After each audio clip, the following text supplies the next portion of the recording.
Vous avez des difficultés à identifier cette émission mythique de la philatélie française?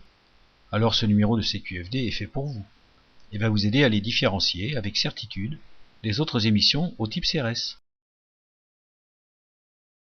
Pour commencer, on va situer les Bordeaux parmi les autres émissions à cette effigie.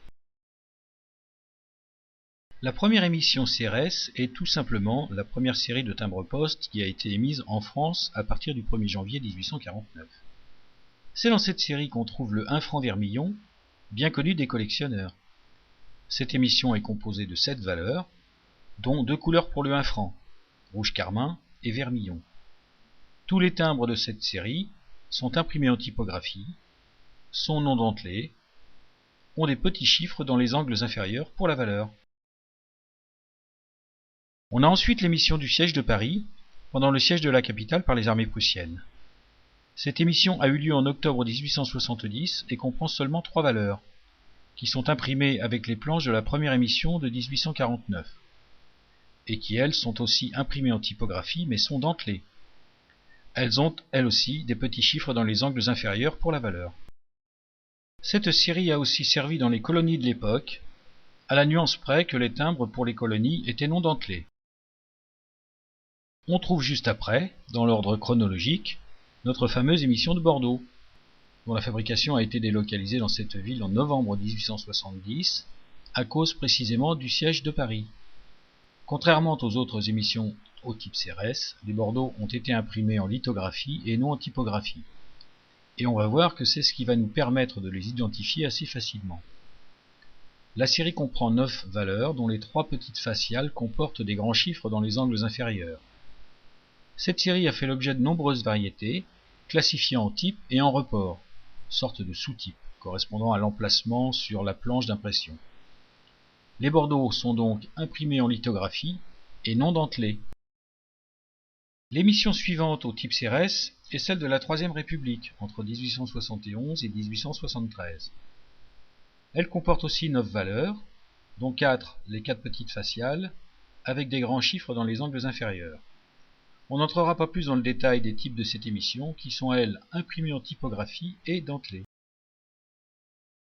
Cette série Troisième République a elle aussi servi dans les colonies, toujours non dentelées. Voyons maintenant les signes distinctifs des émissions de Bordeaux. La première caractéristique est la plus évidente, ils sont non dentelés. Il faut de préférence que les marges soient suffisamment larges. La deuxième caractéristique est, comme on l'a vu tout à l'heure, l'impression en lithographie, c'est-à-dire, en lithographie, l'impression est réalisée à plat, au moyen d'une pierre spéciale, calcaire, et non pas à l'aide de cylindres rotatifs. Le relief n'intervient donc pas dans ce procédé d'impression. C'est ce mode d'impression qui donne au Bordeaux cet aspect si caractéristique, une impression de moindre netteté que pour les typographiés, une sorte de rondeur dans les traits et des couleurs moins vives, plus ternes. Vous remarquerez notamment que la couronne d'épis en haut du front de CRS dépasse nettement moins que dans les émissions typographiées.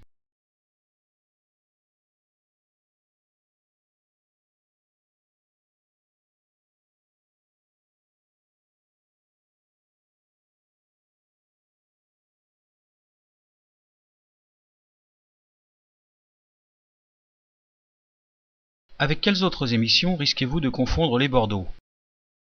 Tout d'abord, les premières émissions de France de 1849. Le 10 centimes bistre, le 40 centimes orange et le 20 centimes bleu, qui lui était non émis, donc uniquement en neuf. Vous pourrez noter qu'à l'exception du Bordeaux 20 centimes au type 1, les Bordeaux sont moins rares que ces émissions-là. Vous pouvez les confondre aussi avec les émissions des colonies de 1870. Le 10 centimes bistre, le 20 centimes bleu, le 40 centimes orange.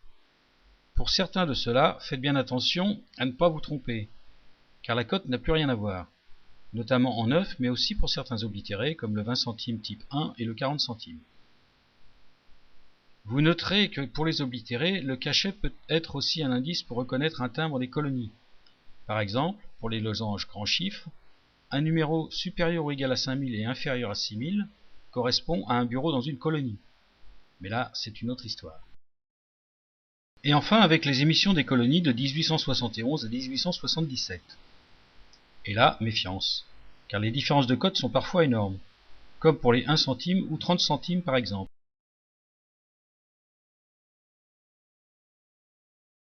Au passage, méfiez-vous aussi des timbres avec des marges très courtes sur les 4 côtés, qui peuvent avoir été dédentelés entre guillemets édentés volontairement.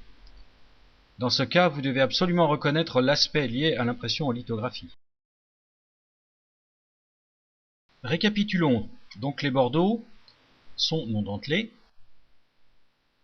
ont un aspect un peu terne, sont moins nets que les autres émissions au type CRS, ont la couronne d'épi qui se voit moins nettement que sur les autres émissions au type CRS. Voilà, j'espère vous avoir éclairé sur le sujet des bordeaux, et à bientôt pour un autre sujet.